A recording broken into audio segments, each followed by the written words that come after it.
14 de julio, promesa 195. De pastor de ovejas a un hombre de promesa. ¿Alguna vez tú has sentido que tu historia comenzó demasiado abajo como para terminar haciendo una gran diferencia?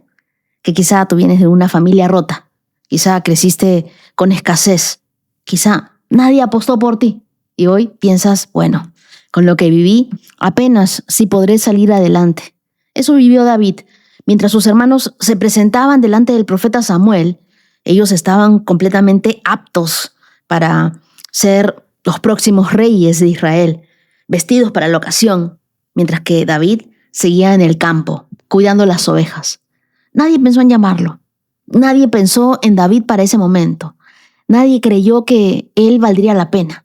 Y hoy, a través de una promesa que llega a través del profeta Natán, Dios le recuerda algo que tú y yo también necesitamos escuchar. El lugar de donde vienes nunca determina tu propósito. ¿Qué te quiero enseñar con esto? Que Dios toma a un pastor de ovejas y lo convierte en un hombre de promesa.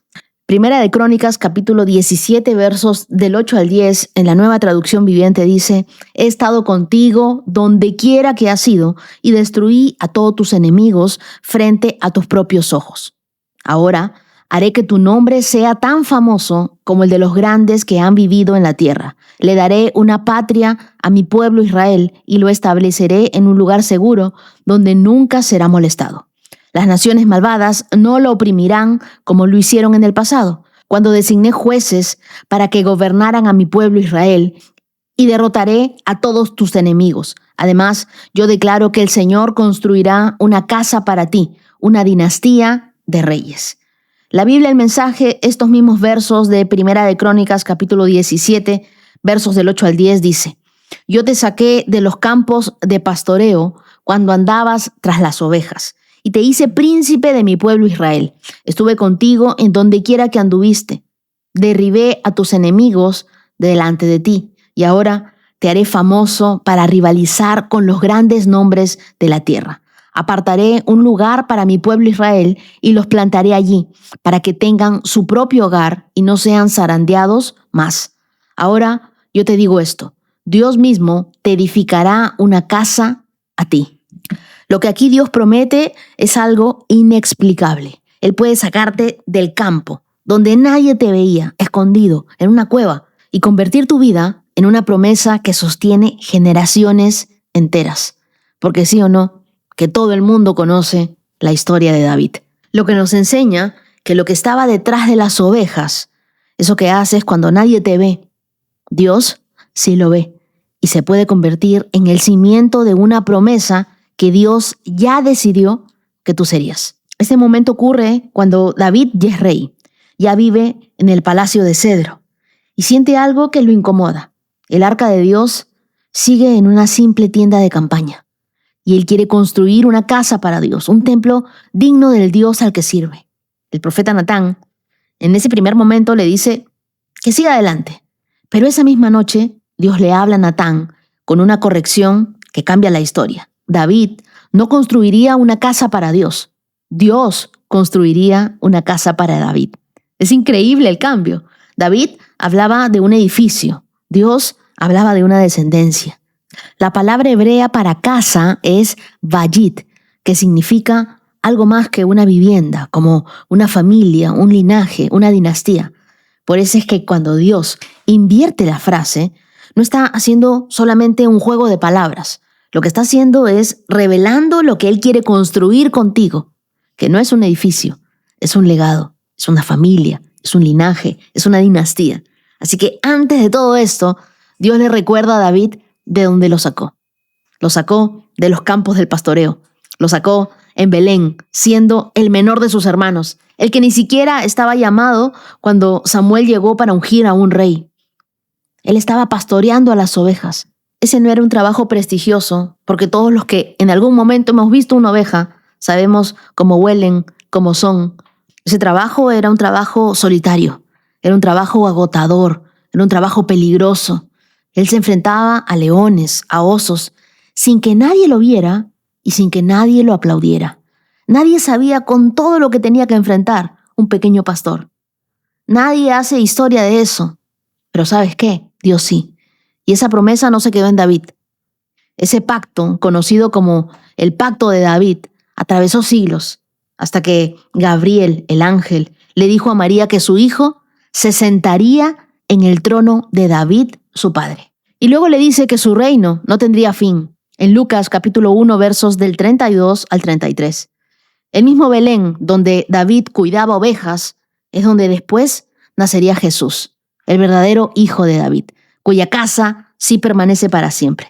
David pensaba en un proyecto. Dios estaba escribiendo la historia de la salvación. Ahora, piensa en una semilla que cae bajo la tierra. Nadie la ve crecer. Está en la oscuridad, rodeada de tierra, aparentemente sin hacer nada. Pero justo ahí, donde nadie la mira, es donde echa raíz.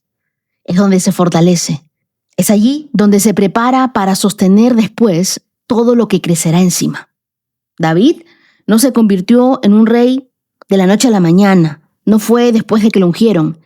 Él se convirtió en rey mientras estaba cuidando a las ovejas solo, mientras estaba haciendo ese trabajo de Dios cuando nadie lo veía.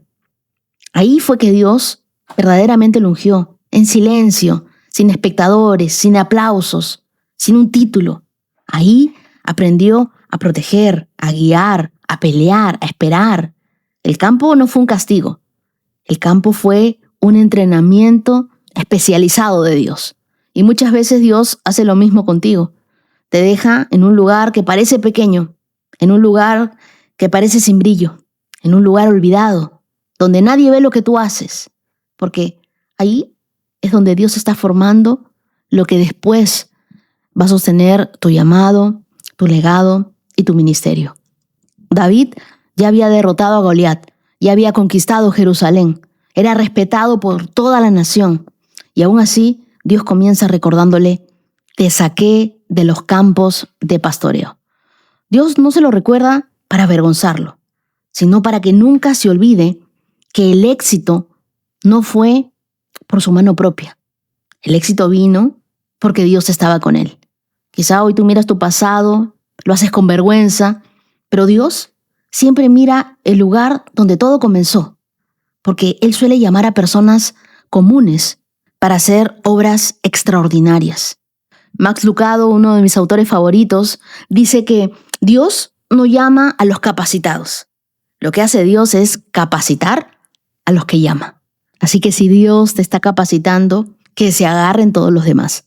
Porque tu éxito nunca depende de quién te esté mirando, sino de quién ya decidió que tú fueras el próximo en tener éxito. El lugar donde Dios te encontró nunca limita el lugar al que Él puede llevarte. Y me gustaría que tengas esto en tu mente. Si Dios ha estado contigo en toda tu vida hasta aquí, no pienses que Él va a abandonarte ahora. Dios le dice a David: estuve contigo donde quiera que has ido. No le dice: estuve contigo cuando todo te salió bien. Dice: donde quiera. Eso incluye cuando David huyó de Saúl, cuando David durmió en cuevas, cuando fue traicionado, cuando lloró, cuando peleó en las guerras que él no eligió. ¿Y qué pasa? Que muchas veces nosotros medimos la presencia de Dios por la ausencia de problemas, pero la Biblia lo mide por su permanencia durante ellos.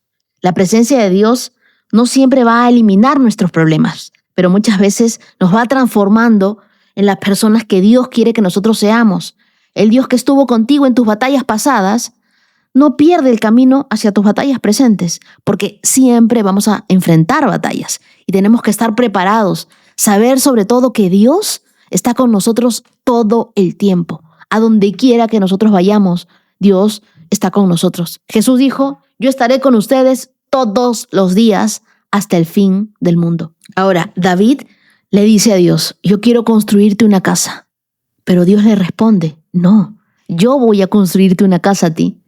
David nunca vio el cumplimiento completo de esta promesa en toda su extensión. Pero ¿sabes qué? La creyó, porque él entendió algo profundo. No todas las promesas de Dios están hechas para disfrutarse completas. Algunas están hechas para verse iniciadas en obediencia. Pero quiero decirte algo: si Dios te ha prometido algo, va a ser cumplido. Quizá en ti, de repente en tus hijos. Piensa en un agricultor que planta un olivo. Lo planta sabiendo de que no será él el que disfrute de toda su producción. Aún así, lo planta. Porque ama quienes vendrán después. Yo creo que así trabaja Dios con nosotros. Hay oraciones que Él responderá en tu familia, en tus hijos. Hay semillas que van a florecer en tus nietos. Hay siembras que otras personas van a cosechar. Porque la verdadera grandeza no consiste en lo que tú logras durante toda tu vida, sino en lo que sigue dando fruto cuando tú y yo ya no estamos. Ahora te invito a mirar hacia atrás. ¿De cuántas Dios ya te sostuvo? ¿Esa no es la mejor evidencia de que Él seguirá sosteniéndote? ¿De que Él seguirá sorprendiéndote?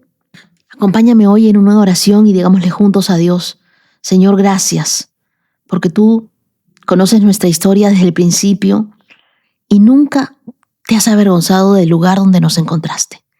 Tú nos sacaste de detrás de las ovejas, nos viste sirviéndote en lugares incómodos donde nadie sabe que nosotros te servimos.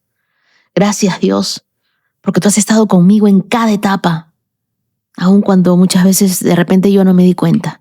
Ayúdanos a vivir construyendo un legado que te honre, a que nuestras vidas dejen algo a la siguiente generación, que las decisiones que hoy tomemos bendigan a nuestra familia, bendigan a nuestros hijos, bendigan a quienes nos rodean. Constrúyenos, Señor. Haznos una casa, pero una casa que permanezca. Haz de mí una historia que refleje tu fidelidad. Oro en el nombre de Jesús. Amén. Y ahora comenzamos con nuestro estudio bíblico y las lecturas que nos acompañan en este día las encontramos en Primera de Crónicas, capítulo 16, verso 37, hasta el capítulo 18, verso 17. Romanos, capítulo 2, versos del 1 al 24. El Salmo 10, versos del 16 al 18. Y Proverbios, capítulo 19, versos del 8 al 9. Ahora sí, toma tu Biblia, tu lapicero, tu cuaderno, pídele al Espíritu Santo que te hable. Ponte tus lentes de la fe, abróchate los cinturones, porque comenzamos esta carrera por estos 195K en 3, 2, 1, adelante.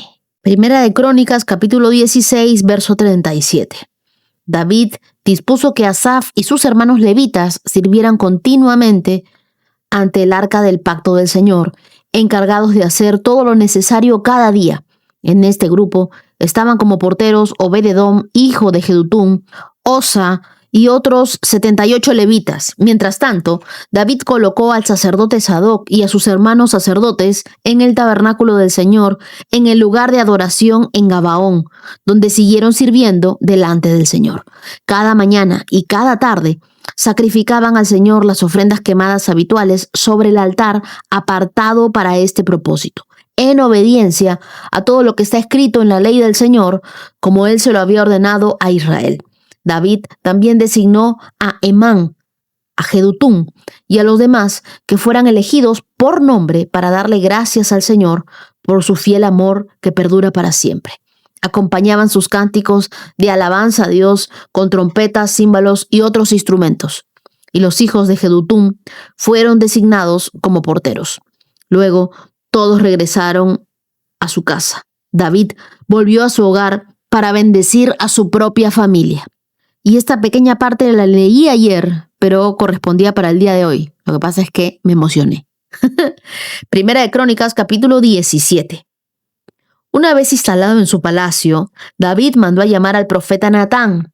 «Mira», le dijo David, «yo vivo en un hermoso palacio de cedro, mientras que el arca del pacto del Señor está allá afuera debajo de una carpa».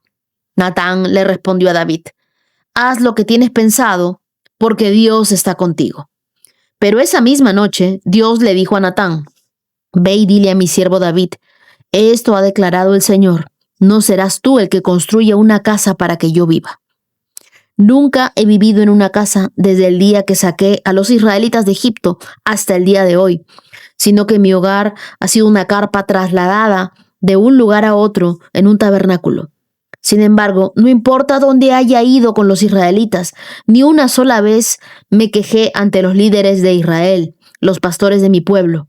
Nunca les pregunté por qué no me han construido una hermosa casa de cedro. Ahora ve y dile a mi siervo David, esto ha declarado el Señor de los ejércitos celestiales. Te saqué de cuidar ovejas en los pastos y te elegí para que fueras el líder de mi pueblo Israel.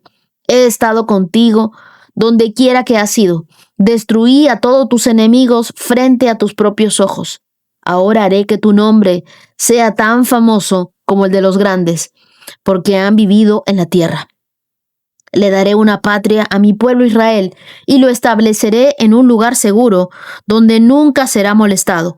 Las naciones malvadas no lo oprimirán como lo hicieron en el pasado, cuando designé jueces para que gobernaran a mi pueblo Israel, y derrotaré a todos los enemigos. Además, yo declaro que el Señor construirá una casa para ti y una dinastía de reyes, pues cuando mueras y te reúnas con tus antepasados, levantaré a uno de tus descendientes, a uno de tus hijos, y fortaleceré su reino. Él es quien edificará una casa, un templo para mí, y afirmaré su trono para siempre. Yo seré su padre y él será mi hijo. Nunca le retiraré mi favor como lo retiré de quien reinó antes de ti.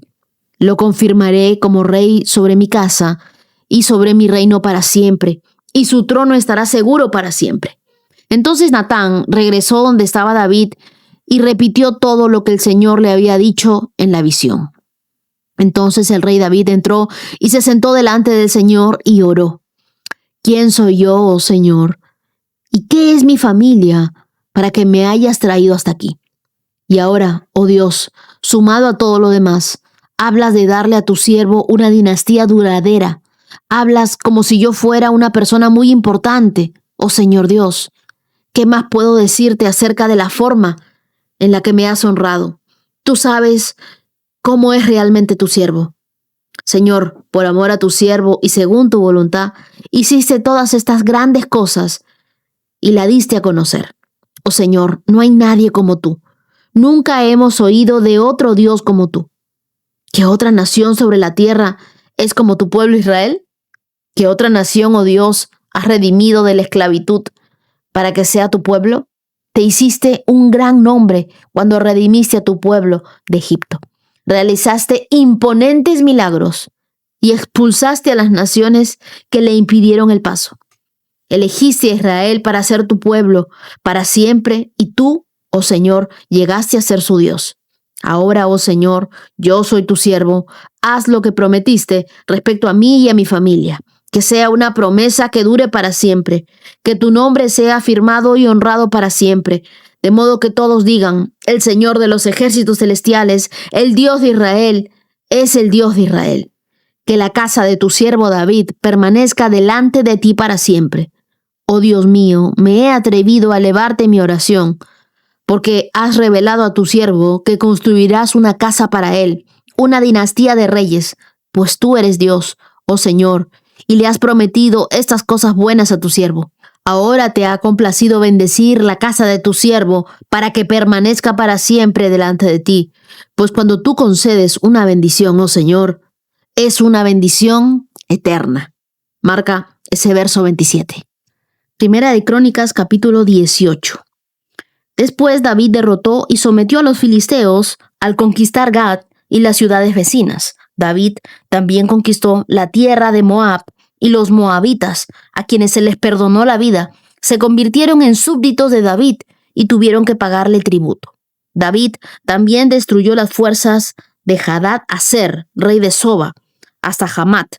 Cuando Hadad-Aser marchó para fortalecer su control a lo largo del río Éufrates, David capturó 1,000 carros de guerra, 7,000 conductores de carros de guerra y 20,000 soldados de infantería. Les lició los caballos de tiro, excepto los necesarios para 100 carros de guerra.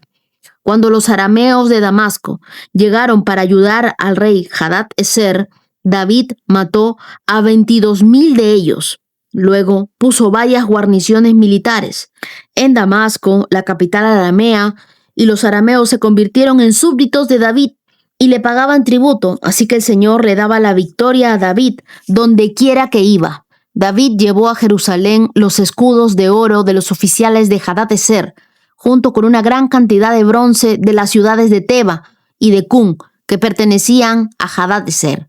También, después Salomón fundió el bronce y moldeó un enorme tazón de bronce llamado el Mar, además de las columnas y los diversos objetos de bronce usados en el templo.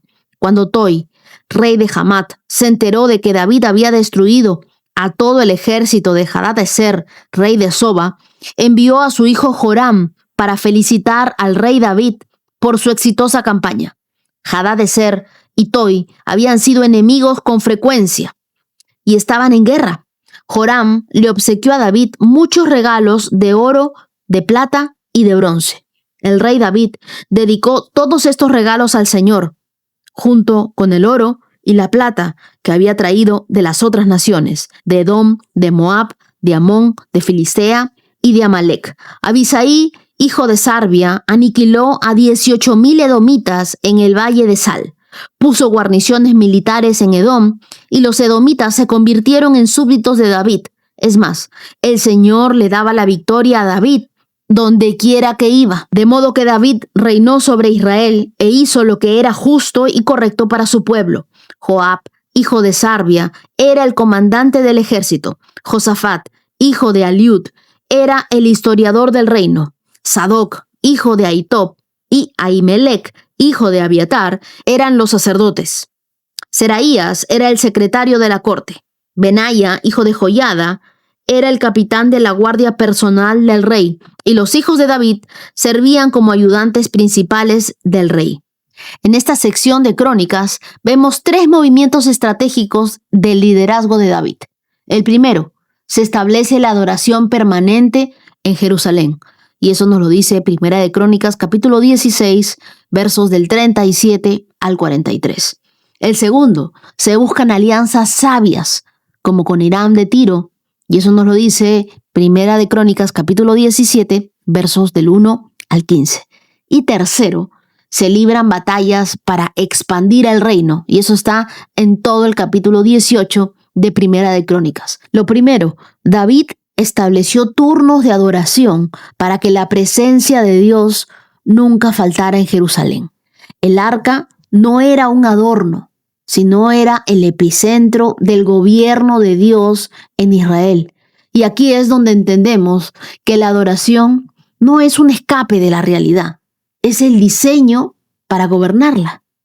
Si tu agenda diaria no incluye un espacio para Dios, entonces tu corazón ya le cedió el trono a otra prioridad. No me digas que Dios es tu prioridad si no puedes darle unos cuantos minutos más de tu tiempo. Hoy vivimos 24 horas.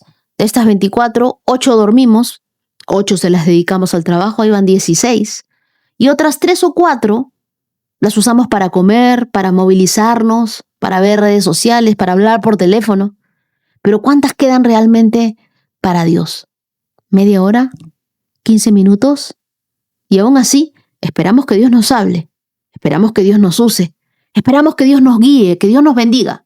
Lo cierto es que si tú no agendas a Dios como lo haces con tus reuniones, es porque no los consideras tan importante como ellas. David no daba lo que le sobraba. David daba lo primero. Él no decía, bueno, a ver si me alcanza el día para orar. No, él organizaba todo para que la presencia de Dios sea lo primero. Así que te pido, por favor, que hagas una auditoría de tu tiempo esta semana. Anota en una libreta o quizás en una aplicación. ¿Cuánto tiempo usas en redes sociales, en series, en comidas, en reuniones, en trabajo? Y compáralo con el tiempo que le dedicas a Dios. Y luego toma una decisión valiente. Bloquéale el espacio diario a Dios como si fuera una cita con el Rey de Reyes, porque lo es. Es una cita importante. Hoy muchos viven con el arca en un rincón del corazón, pero su atención está dividida entre 1000 altares.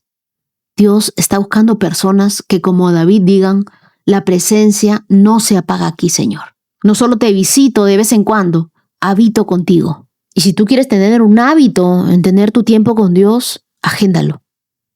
Así como David, que organizó turnos, tú puedes establecer minutos diarios que nadie te robe, sin celular, sin música de fondo, solo tú y Dios. Primera de Crónicas, en el capítulo 17, versos del 1 al 15, David, ya cómodo en su palacio, sintió incomodidad al ver el arca bajo una carpa, y este gesto revelaba que su prioridad no era el lujo, sino honrar a Dios.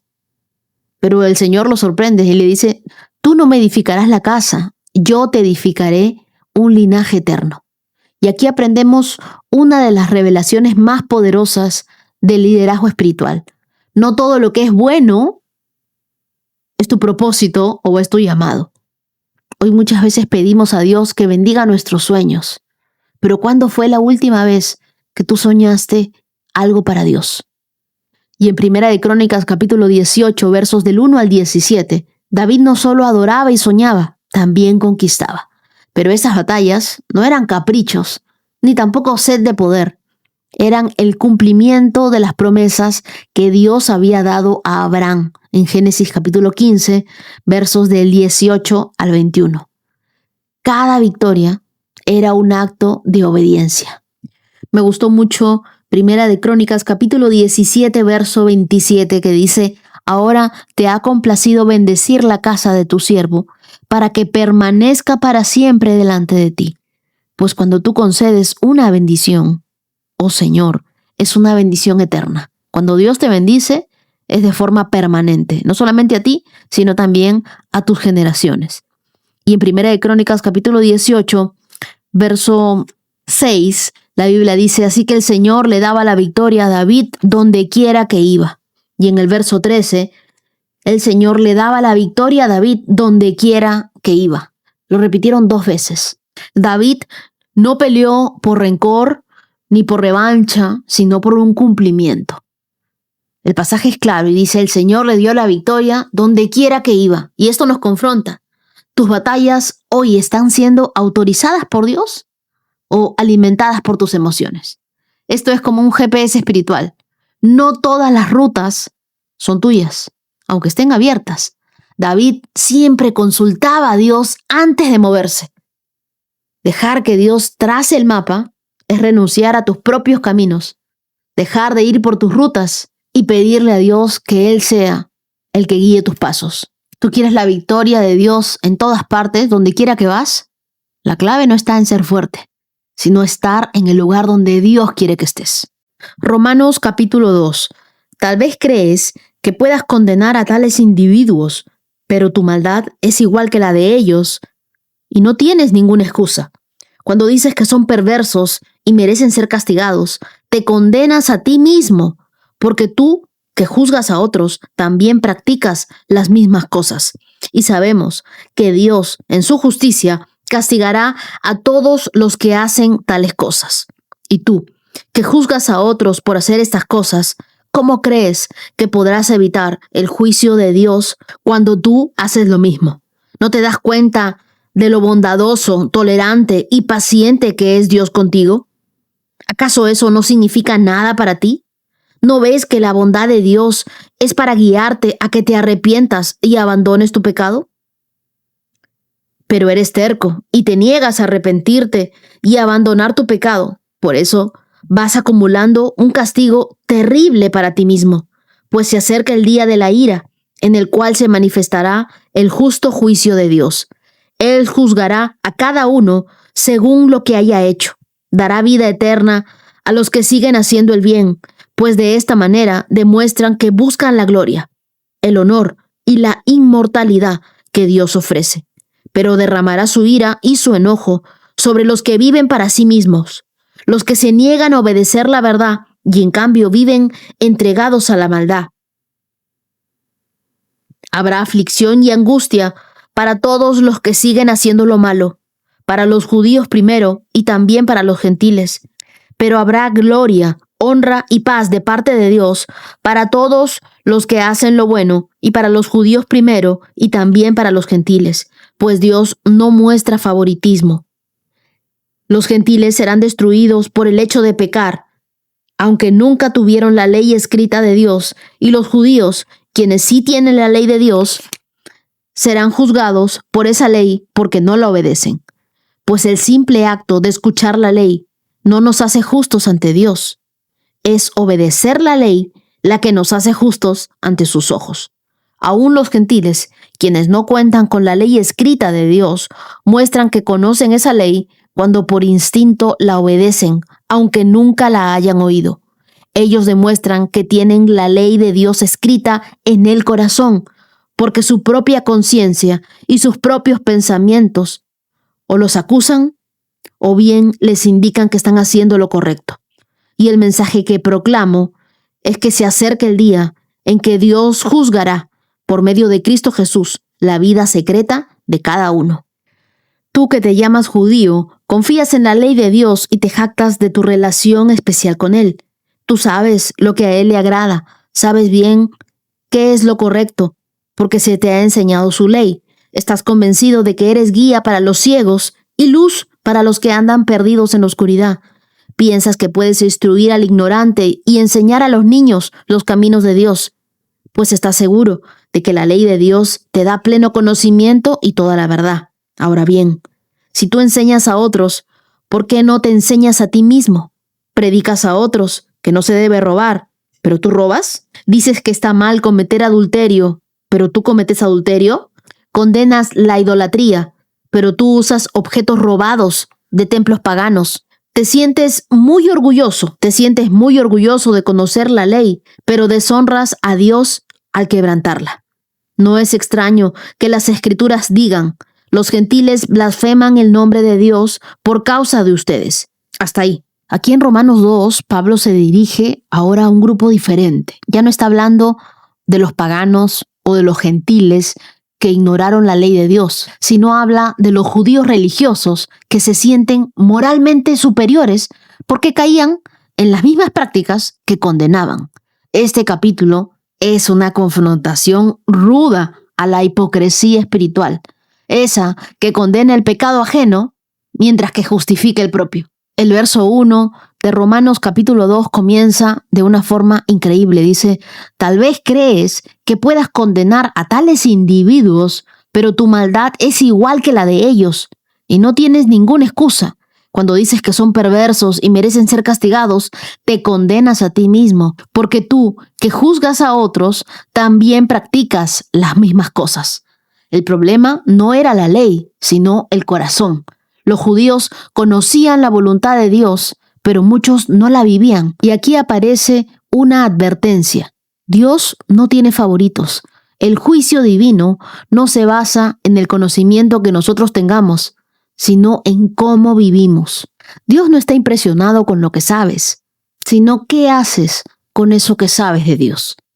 Es como un médico que fuma mientras da conferencias de cáncer al pulmón. Su conocimiento no cancela su incoherencia. Así también hay muchos creyentes que hoy predican, pero no lo practican. Yo creo que la gente está cansada de religión sin poder. Ellos quieren ver fe y quieren vernos vivir en integridad. Antes de señalar a otro, pregúntate: ¿en qué parte de mi vida actúo igual o peor? Y esto me hace acordar a la mujer que fue encontrada en pleno acto de adulterio y todos querían apedrearla. Pero Jesús comenzó a escribir en el piso y dijo que el que esté libre de pecado, que tire la primera piedra. Y comenzaron a irse uno a uno, desde el mayor hasta el menor. Porque nosotros sí que buenos que somos para juzgar, pero cuando se trata de nosotros mismos, ahí nos hacemos de la vista gorda. Juzgar a otros sin antes examinarnos a nosotros mismos nos vuelve en fariseos modernos. El verso 4 dice: ¿no te das cuenta de lo bondadoso, tolerante y paciente que es Dios contigo? ¿Acaso eso no significa nada para ti? ¿No ves que la bondad de Dios es para guiarte a que te arrepientas y abandones tu pecado? Aquí Pablo pone un espejo frente a cada lector. Dios no es permisivo porque apruebe el pecado. Él es paciente porque quiere llevarnos al arrepentimiento. Cada latido que Dios nos concede sin una corrección inmediata es una invitación a cambiar antes de que sea demasiado tarde. Y yo sé que este mensaje es para alguien en especial, que Dios le ha estado dando ultimátums, le ha estado dando señales y le ha ido diciendo: deja eso, no hagas esto. Dios no se cansa de nosotros, pero no se queda quieto ante el pecado. La bondad de Dios debe impulsarnos a una transformación radical, no a una conformidad destructiva. La bondad de Dios no es excusa para que nosotros pequemos. Arrepiéntete hoy antes de que sea demasiado tarde. haz una pausa. Agradécele a Dios por su paciencia contigo. Y en gratitud, actúa. Pide perdón por lo que estás tolerando en tu vida y decide cortar hoy con lo que Él ya te mostró que no debe continuar. ¿Qué pasaría con nosotros si Jesús regresara el día de mañana? ¿Cómo está nuestra vida espiritual? El verso 5 dice, pero eres terco y te niegas a arrepentirte y a abandonar tu pecado. Por eso vas acumulando un castigo terrible para ti mismo, pues se acerca el día de la ira, en el cual se manifestará el justo juicio de Dios. Este Romanos 2 no es un capítulo para otros, es un espejo para nosotros. Nos recuerda que no basta con conocer a Dios, hay que reflejarlo. No es suficiente hablar de la gracia de Dios, hay que vivir en santidad. Más allá de los títulos, de las tradiciones, de las religiones, Dios busca que tu corazón esté transformado y que vivas una vida arrepentida, que le da la espalda al pecado y que se consagra con Dios. No esperes a que sea demasiado tarde. Ora conmigo hoy y dile, Dios, líbrame de ser un hipócrita que condene sin antes examinarme. Que tu bondad me lleve al arrepentimiento. Ayúdame a ser fuerte y a dejar el pecado. Que tu justicia me impulse a vivir con integridad. Hazme de testimonio viviente de tu verdad, de que tú me has cambiado, no por palabras vacías, sino por frutos visibles. Que nunca me acostumbre a saber de ti sin parecerme a ti. Gracias, Dios. Oro en el nombre de Jesús. Amén. Y bueno, el día de ayer también me emocioné y leí unos versos del Salmo 10 que nos tocaban el día de hoy. Así que vamos a repetirlos. Salmo 10, versos del 16 al 18. El Señor es Rey por siempre y para siempre. Las naciones paganas desaparecerán de la tierra. Señor, tú conoces las esperanzas de los indefensos. Ciertamente, escucharás sus clamores y los consolarás. Harás justicia a los huérfanos y a los oprimidos, para que ya no los aterre un simple mortal. El cierre del Salmo 10 es una respuesta de Dios al clamor humano. David comenzó el Salmo preguntando, ¿por qué estás tan lejos, Señor? Él estaba abrumado por la aparente impunidad de los malvados, pero en los versos del 16 al 18, su perspectiva cambia por completo. Ya no habla desde la desesperación, sino habla desde la fe. Dios no ha renunciado a su trono y su justicia se levantará con poder. Quiero recordarme y recordarte que el Señor es Rey por siempre y para siempre. Este verso es una declaración de la soberanía de Dios. Aún en un mundo que parece gobernado por el caos, David proclama, Dios sigue reinando. Esto no es una evasión espiritual, sino es una afirmación teológica. En medio de la opresión, la esperanza no muere cuando nosotros recordamos quién está en el trono. Entonces no necesitas que tus circunstancias cambien para que tu corazón esté en paz. Necesitas recordar que el Rey sigue en control. Lo que pasa es que a veces nos cuesta creer que Dios está en control cuando vemos corrupción, cuando vemos guerras, cuando vemos injusticias. Entonces este versículo es para ti. Repite esta verdad cada vez que tú sientas impotencia. Dios, tú sigues siendo el Rey. Aunque el mundo esté en ruinas, tú sigues estando en control de todo. Mira, el mal no triunfará. El verso 16 en la parte B dice, los paganos serán eliminados de la tierra. Es decir, la expresión no solo habla del juicio a los opresores, sino de una limpieza espiritual.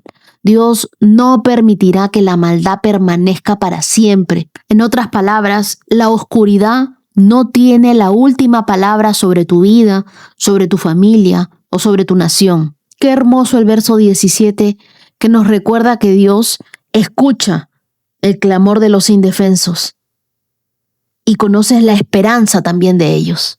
Nos da ánimo. Este verso revela a un Dios cercano, no a un Dios distante. Revela a un Dios que escucha y luego nos fortalece.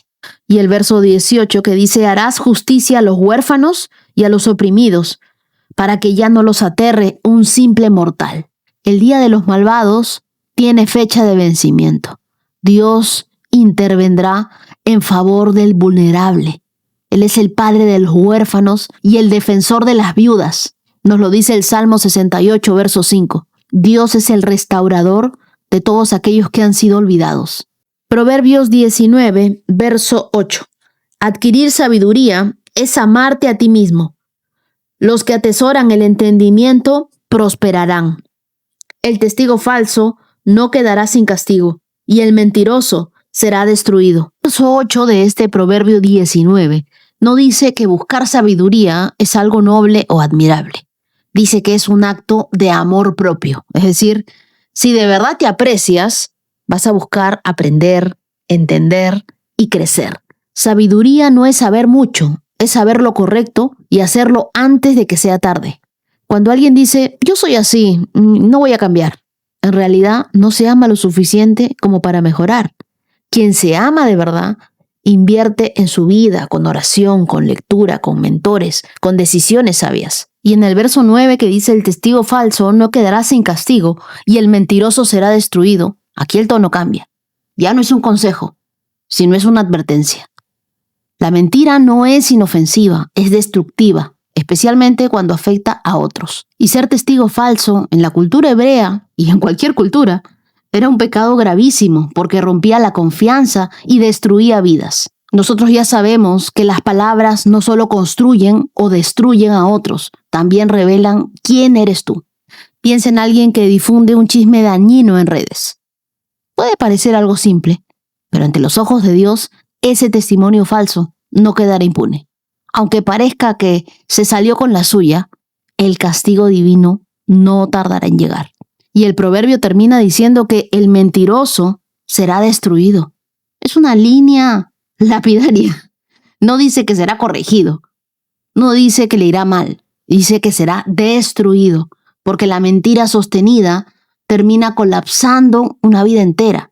Dios no puede bendecir una identidad que está construida sobre el engaño. Si tú sientes que has mentido o exagerado en algo, corrígelo hoy. Confiesa, pide perdón y rompe con la cadena.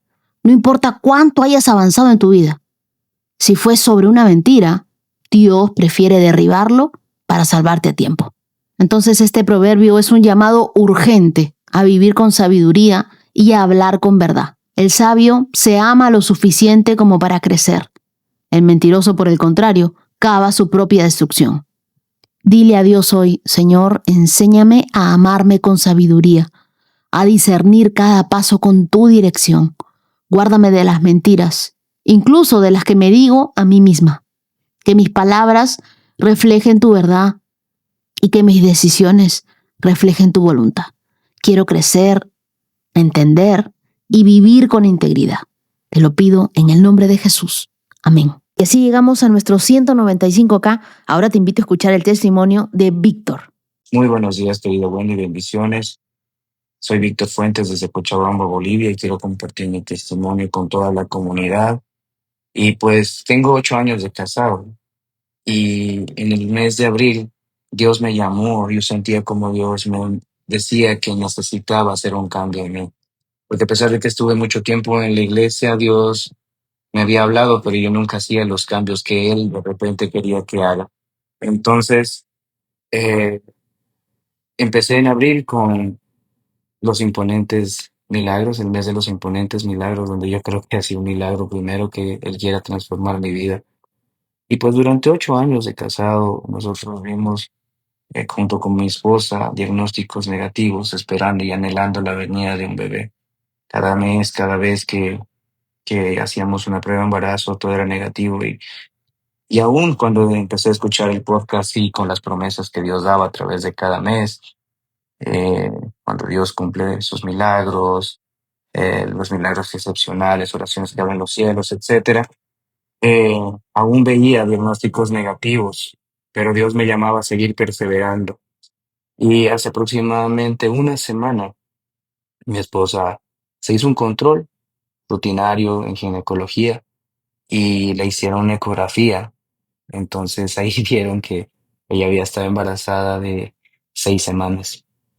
Y haciendo cuentas, me dice ella que la concepción es en el mes de octubre.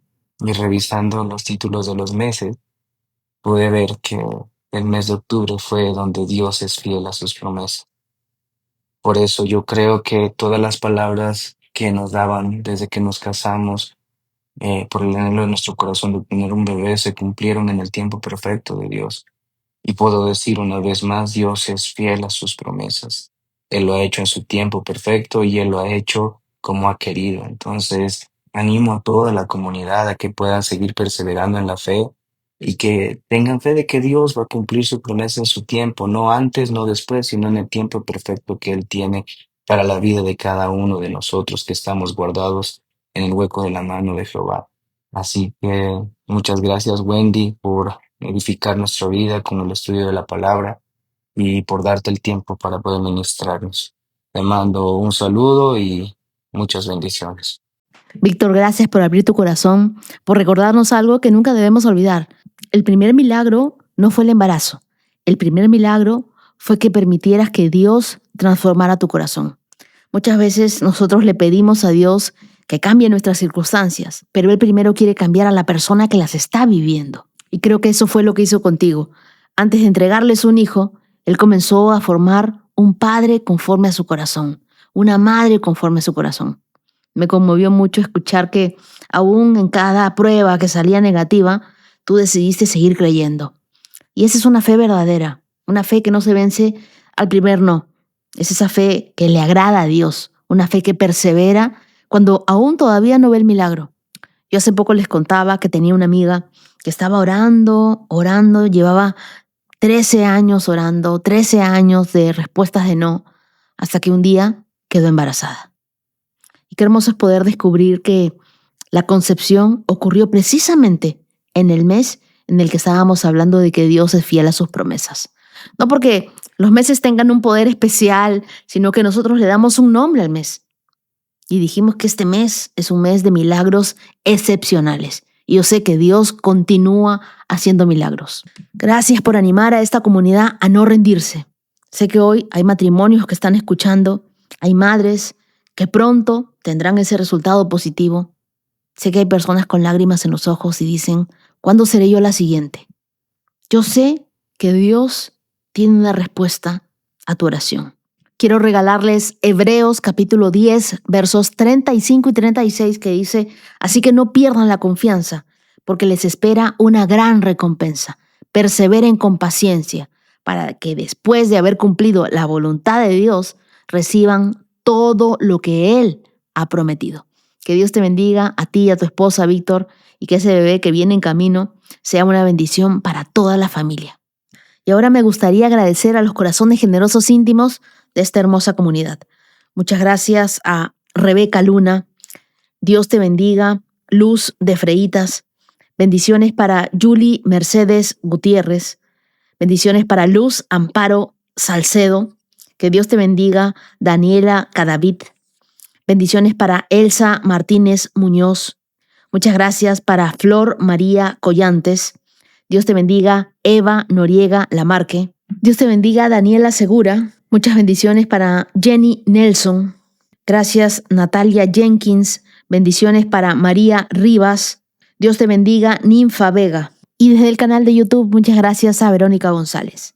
Y a ustedes, queridos íntimos, quiero regalarles el Salmo 18, versos del 1 al 3, que dice, te amo, Señor, tú eres mi fuerza. El Señor es mi roca, mi fortaleza y mi Salvador. Mi Dios es mi roca, en quien encuentro protección.